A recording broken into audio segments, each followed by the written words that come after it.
इल्जाम लगाए जाते हैं कि मोदी जी अडानी अंबानी के लिए विदेश यात्राएं करते हैं। यहाँ तक कहा गया विदेश में रहना पसंद करते हैं, अपनी जिम्मेदारियों को अनदेखा कर रहे हैं।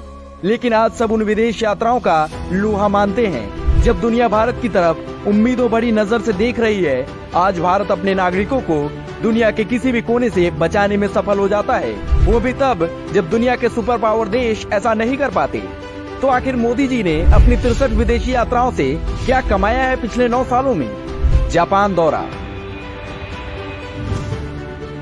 ये पीएम मोदी के सैर सपाटे का ही कमाल था कि जापान ने आजादी के बाद सबसे ज्यादा यानी कि 2,10,000 करोड़ रुपए के निवेश का वादा मोदी जी को दिया।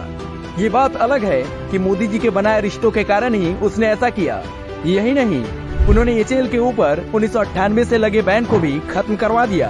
इतना ही नहीं, मोदी जी परमाणु ऊर्जा को बिजली उत्पादन के लिए इस्तेमाल करने की तकनीक हो या बुलेट ट्रेन के सब कामों को, इसे वह अपने पहले जापान दौरे में फिक्स कराए।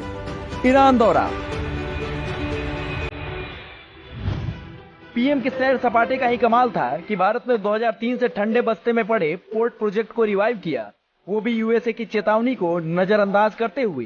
भारत ने चाबहार पोर्ट का नियंत्रण अपने हाथ में लेकर चालबाज चीन को चारों खाने चित कर दिया, जो सेंट्रल एशिया में सिर्फ अपना ही परचम लहराना चाहता था।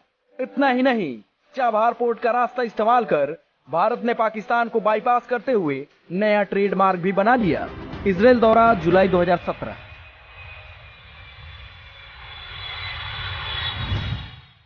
पीएम मोदी देश के पहले पीएम बने जिन्होंने यहूदी देश इजराइल का दौरा किया। उनसे पहले किसी भी पीएम ने ऐसा नहीं किया था, सिर्फ अरबी देशों और अपने वोट बैंक को खुश करने के लिए। पाकिस्तान पर किए हमारे सर्जिकल स्ट्राइक, जिस पर हमें गर्व होता है, वो भी इन्हीं सैर सपाटों की वजह से संभव हो पाया, क्योंकि हमने इजराइल से मिलिट्री ड्रोन मंगाए थे, जिससे हमारी सेना को इस ऑपरेशन में बहुत मदद मिली थी।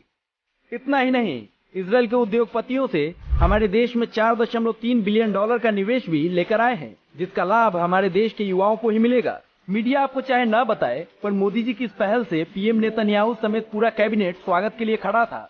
बिल्कुल ऐसे ही जापान ने भी किया था। अमेरिका दौरा।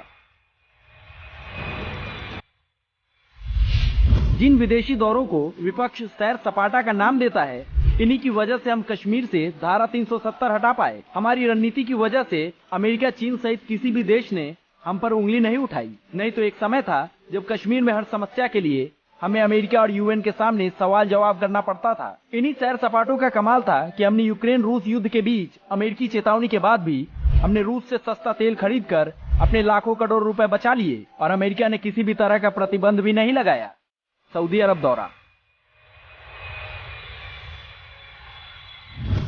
ये इन्हीं सैर सपाटों का कमाल था कि कभी वन टाइम डिलीवरी प्रीमियम शुल्क के नाम पर 1,000 करोड़ रुपए से ज्यादा खर्च करने वाला हमारा देश अब 1 रुपए शुल्क के नाम पर नहीं चुकाता है। अफगानिस्तान दौरा।